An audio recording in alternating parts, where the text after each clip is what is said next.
Eh bien bonjour à tous amis passionnés, dimanche 2 avril ici, on se retrouve pour une nouvelle vidéo dans une nouvelle journée de prospection, la deuxième que je me permets cette année-ci. Écoutez, on espère qu'elle sera tout aussi, voire plus fructueuse que celle de la semaine dernière. Allez, je vous explique tout ça juste après le générique, c'est parti.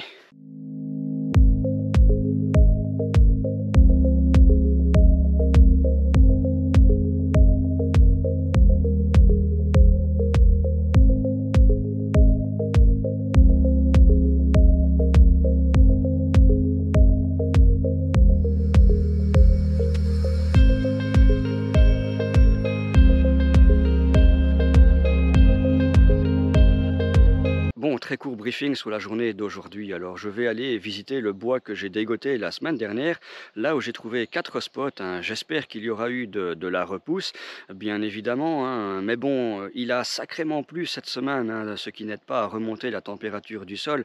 Donc, je crains bien que la pousse de la Maurice ait mis en stagnation par ici. Mais on verra bien, ça ne coûte rien d'aller voir. Ensuite, j'irai étendre un peu ma zone de prospection parce que je n'ai bien sûr pas fait tout le bois. Je vais aller me promener 1 heure parce que j'ai vraiment envie d'aller visiter les 9 autres bois que j'avais coché la semaine dernière par rapport au contenu de ma formation. Formation dont vous pouvez bien sûr retrouver le lien en description de cette vidéo-ci. Allez voir et ma foi, si elle vous intéresse, passez à l'action. Franchement, il y a du contenu très intéressant. Que du contenu inédit que vous n'avez jamais vu sur ma chaîne YouTube, je vous le promets. Et donc voilà, on ira faire une partie ou l'entièreté de ces 9 autres bois. On verra bien, tout dépend ce qu'on va y trouver. Voilà, écoutez, j'ai assez parlé. J'espère qu'aujourd'hui ça va être une très bonne journée et qu'on va encore trouver de la morue conique. Allez, on y va cette fois. Là, c'est vraiment marrant parce que l'endroit où j'avais ramassé la première morue conique la fois passée, j'avais pas réussi à arracher le pied, je l'avais laissé là. Et regardez, est-ce que c'est un animal qui est venu ici ou un humain? Voilà, et qui aurait arraché le pied avec un bâton, mais c'est sacrément bizarre. Quelqu'un est venu en tout cas. Et regardez, il y a un bâton qui a été laissé, peut-être un repère. Ouais, 2 indices qui me laissent penser que quelqu'un serait éventuellement venu. Ça c'est vraiment bizarre. Ouais, le pied était vraiment encore enterré au sol. Bon, on fabule peut-être, c'est peut-être un animal. En tout cas ici, pas une seule morue autour de l'arbre. Je suis sur le 3e spot ici et rien du tout. C'est là où j'en avais trouvé 6 dimanche dernier. Je n'en vois pas. Bon, écoutez, il a fait beaucoup trop froid. 8 degrés la journée, 2-3 degrés la nuit avec beaucoup d'humidité. Le sol est vraiment beaucoup trop froid. Alors c'est pas compliqué, je vais aller voir sur le 4e spot et après j'irai prospecter un peu plus loin dans le bois. Un bon 30 ou 45 minutes en fonction de ce qu'on va y trouver. Et puis on ira voir ailleurs. Voilà, ça veut dire qu'aujourd'hui on va trouver on espère évidemment trouver, si on trouve des morilles, ça sera des morilles qui étaient déjà là la semaine dernière. Donc en théorie des grosses bien abîmées par les limaces. Je me suis écarté un tout petit peu et le sol est toujours aussi bon. Regardez ce sol bien pelé ici, sans trop de feuilles, avec des mousses. Là, il y a vraiment tout ce qu'il faut, mais voilà, ça manque un peu de frêne. Bon, il y en a un ici, malgré tout, je vais aller le visiter. Mais de manière générale, ça manque de frêne. Alors je vais aller à l'autre bout de la forêt, voir un peu ce qui s'y passe. Je vais laisser le milieu pour une autre année. Je ne sais pas faire tout le bois, il me faudrait 4 jours. Donc je vais traverser tout le bois pour me rendre compte de comment il est. Bon, il y a pas mal de zones où ça a été coupé, donc il y a beaucoup de ronces, beaucoup d'herbes, beaucoup de végétation, c'est pas bon.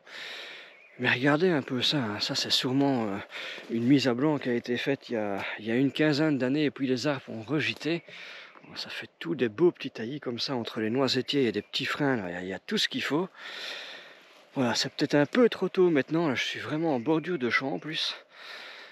Je suis peut-être un peu trop tôt, mais dans quelques années ici, il faudra pas longtemps avant que les freins fassent 10-15 mètres. Ouais, même pas 10-15 mètres, une bonne dizaine de mètres, ça sera déjà pas mal. Et que je trouve de la morue. Clairement, voilà, quand vous allez prospecter, un bon conseil, ne soyez pas dans le moment présent, mais préparez également l'avenir. Donc ce coin-ci, clairement, là il y a un gros épicéa qui n'a pas été coupé. Ça c'est marrant. Donc je disais, quand vous allez prospecter, voilà, préparez l'avenir. Là dans mon GPS, je vais évidemment indiquer cet endroit comme étant un endroit à aller voir, parce que clairement, regardez ce sol bien pelé, on est dans une petite pente. Oh, il y a des frênes, là, je les vois, là, ils sont là. Ouais, d'ailleurs, les arbres commencent à débourrer, là, pour la Maury commune, ça va pas tarder. On est clairement dans les starting blocks. Je vais bientôt y aller, à mon avis, le week-end prochain, je vais commencer à aller dans mes endroits de début de saison, mes endroits hâtifs, plein sud. Et avec un peu de chance, on trouvera nos premières Maury communes. Bon, en attendant, je vais continuer. Je suis toujours en train de traverser le bois jusqu'à l'autre extrémité. Là, je vois des épicéas, c'est pas pour me déplaire. Donc, je vais y aller de ce pas. Et ma foi, si j'ai quelque chose d'intéressant à vous dire, hop, je rallume la caméra. Voilà, petit bilan de cette première heure de prospection. Alors, je n'ai rien trouvé, malgré le fait que le bois soit excellent. Alors, peut-être que je n'ai pas bien ouvert mes yeux, que je ne suis pas tombé sur la bonne ligne.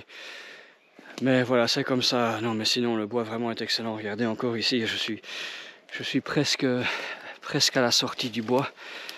De l'autre côté que là où j'ai commencé, c'est vraiment, non, c'est vraiment bon, il n'y a pas de souci.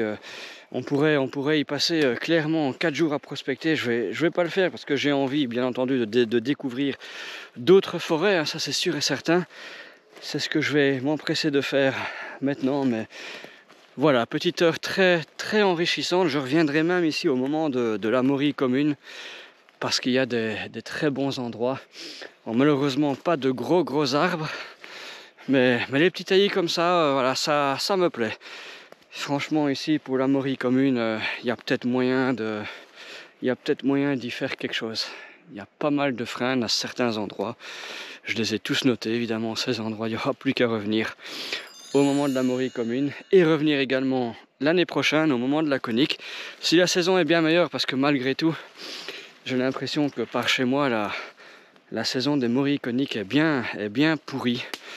Voilà, le potentiel n'est pas élevé, hein. Vous avez vu mon message sur YouTube de mercredi soir.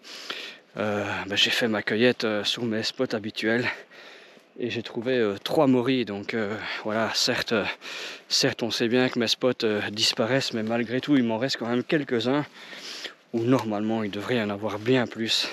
Donc c'est pas une très bonne année. Eh bien, me voici arrivé non sans mal dans le deuxième bois ici. Alors j'ai vraiment galéré sur la route, presque impraticable, et comme il a beaucoup plu, voilà, j'ai pas mal glissé.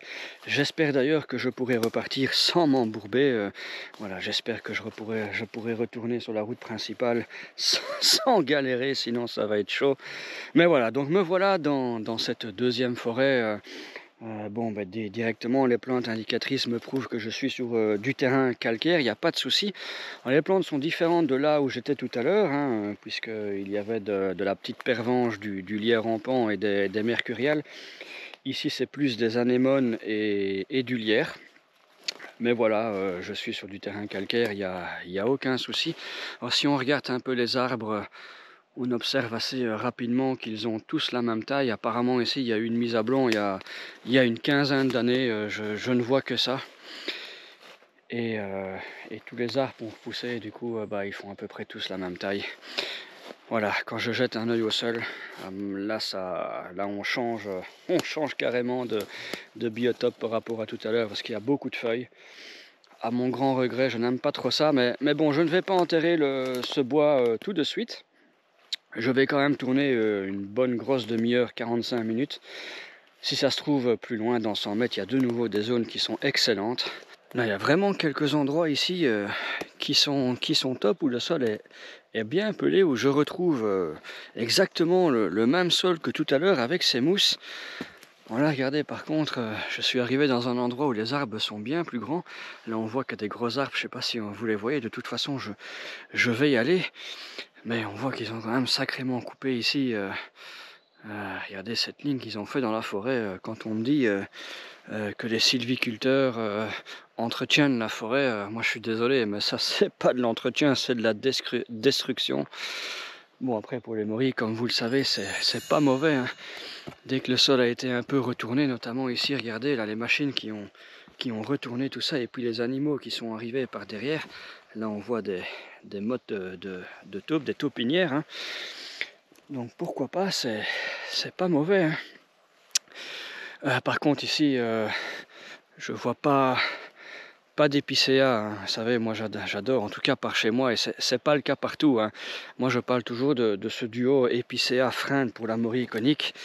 Bon, ben je vois pas mal de commentaires de gens qui me disent oui, par chez moi c'est des hêtres, par chez moi c'est des chênes, par chez moi c'est des machins, oui d'accord, mais on habite tous dans des zones différentes, et c'est pas parce que chez moi c'est comme ça que c'est pareil chez vous. Enfin bref, moi je recherche un peu des épicéas mélangés à des frênes. Là j'avoue que je n'en vois pas un seul. Je vais quand même continuer, ça fait jamais que 20 minutes que je tourne dans la forêt. Voilà, j'arrive là où les arbres sont plus gros. Peut-être que le sol sera meilleur. Je ne sais pas, on va aller voir. En tout cas ici, les machines ont travaillé. Petit bilan de cette deuxième forêt ici, je n'ai rien trouvé. Voilà, je suis ici dans les grands arbres et c'est pareil. Regardez au sol, pas mal de feuilles, trop de feuilles. Voilà, pas assez de zones bien pelées. C'est beaucoup marché pour peu de probabilité d'en trouver. Je sais bien que peut-être dans 100 mètres ce sera de nouveau nickel. Mais quand je regarde les arbres, regardez, c'est pas mal de hêtres. Et bien que là il y a un frêne, je vais, évidemment le frêne il est là, je vais aller le voir. Tout de suite un beau frêne. Mais voilà, trop peu de frênes, trop de hêtres, pas assez d'arbres comme je veux. Alors je sais, des fois c'est pas évident de vous expliquer comme ça pourquoi est-ce que je quitte la forêt.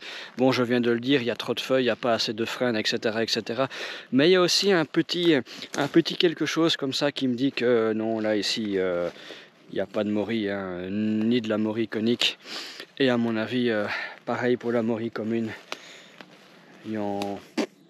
Ça ne me dit rien. Voilà, ça c'est l'expérience qui me fait sentir ça. Ça, je suis quasiment persuadé ici qu'il n'y a pas de morille qui pousse. Non, allez, je vais faire demi-tour. Je vais évidemment retraverser la forêt dans l'autre sens en faisant attention et en prenant un chemin différent. Hein, on va rester attentif. Bon, bien, j'ai fait une boucle ici dans la forêt pour prendre évidemment un passage différent que ce que j'ai déjà fait, hein. Et me voilà arrivé sur une zone où le sol est très très bon, hein. Il y a plus tout ces tapis de feuilles. Il y a cette taupinière ici qui prouve qu'il y a de l'activité au niveau des petits animaux dans le sol. Ça c'est bon. Malheureusement il manque toujours ces frênes. Alors je pensais que là il y en avait un et ici un autre, mais malheureusement en levant la tête, non, ce n'est pas des frênes. Voilà, en regardant le tronc on aurait pu croire que, mais non, voilà. Donc vous voyez, quand vous arrivez dans un bois, ne concluez pas directement qu'il est de mauvaise qualité, hein. Il suffit de 100 mètres et voilà. S'il y avait eu des frênes ici, ça aurait pu être bon. Ah, ça fait vraiment chier à mort, hein, parce que j'étais occupé à parler, et puis il y a une biche qui passe, mais vraiment à 2 mètres de moi. Et je me dis, waouh, là j'ai de super images, et puis je regarde ma caméra, et je vois qu'elle est éteinte, je parlais dans le vent. Voilà, ma première batterie est vide. Et figurez-vous que le temps que je la change, il y a une horde de sangliers là, qui traverse toute la côte. Ah, j'aurais pu avoir de très belles images. À défaut de morille, on aurait fait un petit reportage animalier. C'est vraiment dommage. Enfin bref, je disais que j'étais arrivé dans le 5e bois. Alors 5e, pourquoi j'ai pas parlé du 3e et du 4e? Je vais le faire maintenant. Donc je suis arrivé devant le 3e bois. Il y avait une belle carte propriété privée, donc évidemment voilà, je ne l'avais pas calculé, et du coup j'ai rebroussé chemin. Ensuite je suis arrivé sous la route qui m'amenait au niveau du 4e bois, et bon, la route était un peu inondée. Voilà, il y avait un ruisseau en bord de route, et bon, pas mal d'eau sur la route. J'ai pas envie de risquer ma voiture. J'aurais peut-être pu passer éventuellement, mais voilà, pas de risque. Donc me voilà fatigué parce que ça grimpe, hein. Me voilà dans le 5e bois ici, et Et bon, ben c'est en côte. Et ça non plus, je n'avais pas calculé. Alors j'ai préparé ma prospection, mais je l'ai fait rapidement. Et voilà, j'avais pas calculé que le bois était en côte. Alors ça aurait pas été trop grave, si ce n'est que la pente est plein nord.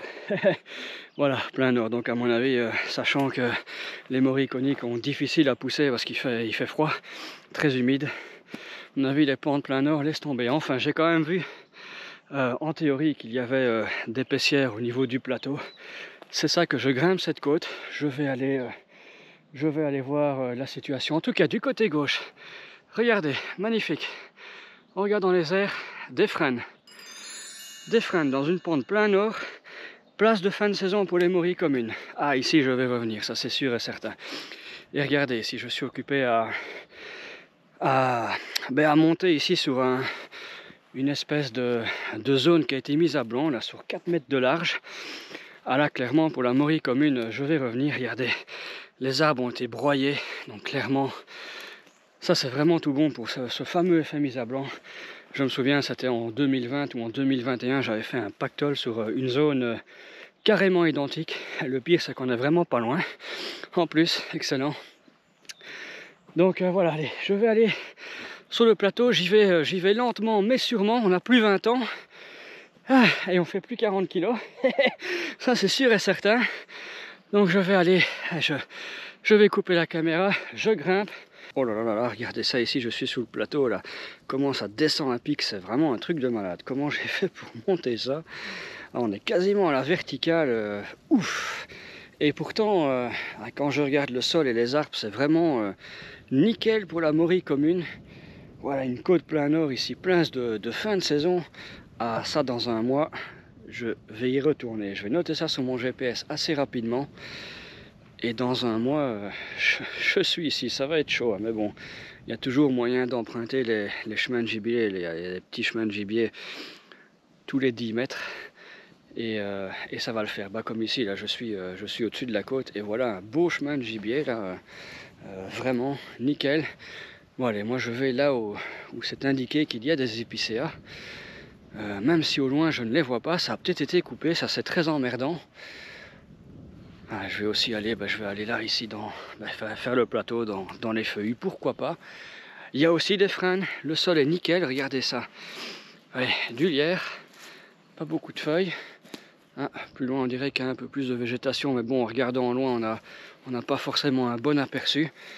Ah je vais fouiller ici, sur ce plateau, hein, voilà, le plateau d'une pente plein nord. Voilà, ça veut dire que ici, le long du champ, on est exposé plein sud. Et ça c'est bon. Eh bien dis donc, la paissière, c'est pas gagné, regardez ça. Quel carnage quoi. Tous les arbres sont scolités, bon, la descente est là. Je suis toujours sous le plateau, mais... Ah, je vais continuer à aller voir un peu plus loin ce qui se passe, mais... Oh là là. Vraiment, le carnage pour cette paissière. Hein. Là c'est sûr... il n'y a plus de morille conique qui pousse. De toute façon, si vous regardez le sol, regardez, il est un peu devenu beaucoup trop feuillu. Hein. Il y a beaucoup trop de feuilles par ici. Ah bien là, ça commence à devenir des taillis beaucoup trop petits. Pas mal de merisiers d'ailleurs dans ce taillis. Je vais profiter que la pente ne descend plus trop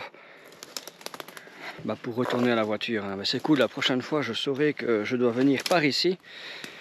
Voilà, ça monte plus beaucoup. Excellent, je vais pouvoir redescendre peinard sur le chemin qui mène à la voiture. Et écoutez, on va aller directement dans la forêt suivante. J'espère que ça va aller, parce que mine de rien, il est déjà 14 h. Ah oui, ça file, hein, quand on ne trouve rien, ça va beaucoup plus vite, hein, les forêts s'enchaînent. Me voici dans l'endroit suivant, hein, le 6e bois. Et bon, j'ai déjà fait une centaine de mètres. Et le sol est tout dit pareil. Beaucoup de lierre, pas mal de feuilles. Voilà, les arbres sont déjà de belle taille. Il y a des conifères, on les voit. Pas ceux que je recherche, ça sont des pins maritimes. J'ai jamais trouvé de morille là-dessous. Là à droite, il y a quelques petits taillis, mais c'est pas mal d'arbres qui se sont cassés la gueule, c'est impraticable. Il y a quand même des petits épicéas à droite et à gauche, donc ça veut dire qu'il y a dû en avoir à une certaine époque. Ouais, écoutez, je pense que ça va être le dernier bois que je vais faire. Il est 15h10, j'ai rien trouvé. Je commence déjà un peu à en avoir marre. J'ai envie d'un peu profiter de ma soirée, déjà pour monter la vidéo et puis pour un peu faire autre chose. Je vais me promener 1 heure, on verra bien. Peut-être qu'en bordure le sol sera meilleur, il y aura peut-être moins de végétation. Et qui sait, avec un peu de chance. En tout cas, je ne vois pas beaucoup de frênes. Ça, c'est ma première impression. Mais bon, le bois est grand, enfin il est plutôt long, il n'est pas très large, mais il est long. Je vais faire toute sa longueur et on verra bien. Avec un peu de chance, là-bas au bout, il y aura de très beaux frênes. Et ma foi, pourquoi pas. Je sais que je suis sur une bonne zone, il y a de la mycorhisation parce que je trouve de la morie pas très loin. Bon, il y a quand même quelques petits endroits ici où le sol est bien pelé, hein. Regardez ça. Ça, c'est vraiment magnifique. Bon, là, je suis en face d'un arbre, on ne sait même pas dire si c'est un frêne ou autre chose. Non, ça, c'est pas un frêne, en tout cas, il est sacrément malade. Mais je ne vois pas de frêne. Mais bon, voilà, il suffit de quelques-uns de tomber dans un endroit comme ça, parce que là, c'est vraiment magnifique avec les lierres, les mousses, là, comme j'aime bien. On est en bordure ici, en bordure de champ, pourquoi pas. Exposé plein sud, donc ça, c'est vraiment nickel. Ça me fait penser à mon ancienne très bonne place, celle qui a été mise à blanc. Oh, c'est quoi ça? Non. Ah, excellent. Non, c'est pas ça. C'est un putain de bout de bois. Oh, de loin, regardez ça, on aurait dit vraiment... Ah là là là là. Ah là, c'était vraiment du direct. Excellent. Mais non, vraiment, là, on est vraiment sur du bon terrain. S'il y a les arbres, je lève la tête. Ouais. Je vois pas de frein, mais je vais continuer parce que ici en bordure, exposition plein sud, le terrain est vraiment magnifique. J'ai bien fait de venir dans le fond de ce bois, hein. Il n'y a qu'à lever la tête ici et du coup, on voit des freins. Bon, ces deux-là sont malades, mais celui-là juste derrière, il est en excellente santé. Je vais aller le visiter. Mais regardez, voilà, le sol est toujours il est nickel. Ici, qu'est-ce qu'on voit? Sous le même cadre, on voit là, des primes verts sauvages, on voit de l'aspérulodorante qui sort de terre, on voit du lierre rampant, tout ça dans le même cadre. Donc clairement le terrain est calcaire, il n'y a pas de souci. Allez, je vais aller visiter le frêne en bonne santé en direct. Voilà, je ne sais pas ce qui s'est passé par contre. Sans doute des tranchées d'une des 2 guerres mondiales. J'imagine que c'est ça. Et peut-être ici des trous d'obus. Je ne sais pas, je ne suis pas historien. Mais bon, moi ce qui m'intéresse, c'est le frêne qui est là juste devant. Là, il est en excellente santé. Alors je rappelle que la morie peut pousser jusqu'à 2 fois la canopée du frêne. La morie conique a plus tendance à pousser à son pied, hein, donc je vais pas faire un rayon de 10 mètres. Parce que clairement, celui-là, il s'étend bien. Ouf, beau frêne. Voilà, je vous montre un peu en direct comment est-ce que je fouille. C'est pas compliqué, il suffit de tourner autour du frêne. On regarde à gauche, on regarde bien à droite. On regarde un peu partout. On y va lentement, très lentement, parce que la morie est très difficile à voir. Garantie que j'ai déjà écrasé des mories que je n'avais pas vues et que je retrouve la semaine suivante tout écrasé. Clairement, c'est moi. Bon, là, je ne vois rien. Peut-être sur la butte ici, hein. Le terrain n'a pas été remué récemment, donc il n'y a pas cet effet mise à blanc, pas de souci. Ah, c'est intriguant, cette petite tranchée ici, tout en longueur. Merci la caméra. Voilà, c'est mieux comme ça. Excellent. Allez, les joies de la technologie. Bon, j'ai rien vu au pied de ce frêne, mais il y en a encore quelques-uns là-bas. Les épicéas, par contre, ils sont tous morts, on les voit là. Enfin, vous voyez même plus le vert parce que tout est crevé avec la scolite. Ah, c'est pas gagné, hein, ces maladies qui sont occupées à à décimer toutes les forêts. Voilà, j'en ai fini avec cette forêt et avec cette journée. Alors j'ai un peu insisté parce que je voulais absolument aller voir cette partie de forêt dans laquelle je suis et où je savais qu'il y avait un mélange d'épicéas et de feuillus. Malheureusement, il ne reste plus que les feuillus à terre, il n'y a qu'à regarder derrière moi. Je ne sais pas si vous voyez, mais tous les épicéas sont par terre. Et ben, ceux et les autres sont totalement, ils sont morts, donc il n'y a plus que les feuillus, il y a plus d'épicéas, ils sont tous morts. C'est bien dommage parce il y a pas mal de frênes, donc peut-être qu'il y a dû à un moment donné avoir de la moriconique ici, enfin, on ne le saura jamais. Mais voilà, je vais terminer la journée ici, il est déjà 16h30, c'est une bonne journée de prospection, alors on est bredouille, hein, mais il n'y a pas de souci. On a pas mal appris aujourd'hui. Je suis persuadé, sûr et certain, que les endroits que j'ai vus, bons pour la Maurie commune, je suis sûr et certain qu'on va en trouver. D'ailleurs, on fera une vidéo spéciale avec tous les endroits que j'ai cochés pour la Maurie commune au cours de mes prospections au Mauriconique et à mon avis, il y aura de très belles surprises, ça j'en suis sûr et certain. Vraiment un sol nickel, des beaux frênes, voilà, je suis, persuadé, qu'on est dans le bon. Donc aujourd'hui, comme je disais, bredouille, écoutez, on ne peut pas gagner à tous les coups, hein, on est vraiment venu dans des bois qui étaient prospères, hein, dont le sol était vraiment bon, avec les bons arbres et tout ce qu'il faut. Il a peut-être manqué un peu de frein comparé à ma sortie de dimanche passé, ça c'est sûr. Mais, euh, mais voilà, c'est comme ça. Je suis peut-être de toute façon passé à côté de certains spots. J'ai pas eu la chance aujourd'hui, hein, écoutez, la Maury, y a pas de souci. Voilà, faut pas oublier, hein, que oui, certes, il y a pas mal d'expérience. Certes, je sais exactement où elle pousse, mais après, il faut aussi avoir la chance de tomber dessus. Et ça n'a pas été le cas aujourd'hui, donc je vais rentrer chez moi un peu déçu. Alors pour moi, les Moriconiques, bah, cette saison-ci, c'est malheureusement terminé. Donc j'ai uniquement gagné 4 spots. Alors quand on fait le calcul, sachant que j'en perds 8 par année, bah, si j'en trouve 4 par an, bah, dans 3 ans, je ne trouverai plus jamais de Moriconique. Ça c'est sûr et certain. Voilà, mercredi, je vais m'occuper de mon potager. Et le week-end prochain, j'irai peut-être commencer à voir sur les places de début de saison au Maury Commune, hein, les places plein sud. Peut-être que je referai une boucle par mes spots à Moriconique, on verra bien, mais je n'y crois pas trop. Écoutez, j'espère que la vidéo malgré tout vous a plu et que vous en avez appris pas mal. N'hésitez pas à la liker, n'hésitez pas à vous abonner pour rester informé bah, des prochaines vidéos, hein. Dès que la Maurie commune est là, forcément il y aura de nouvelles vidéos. Écoutez, passez une bonne journée, je vous souhaite de bonnes cueillettes à tous et à la prochaine. Ciao!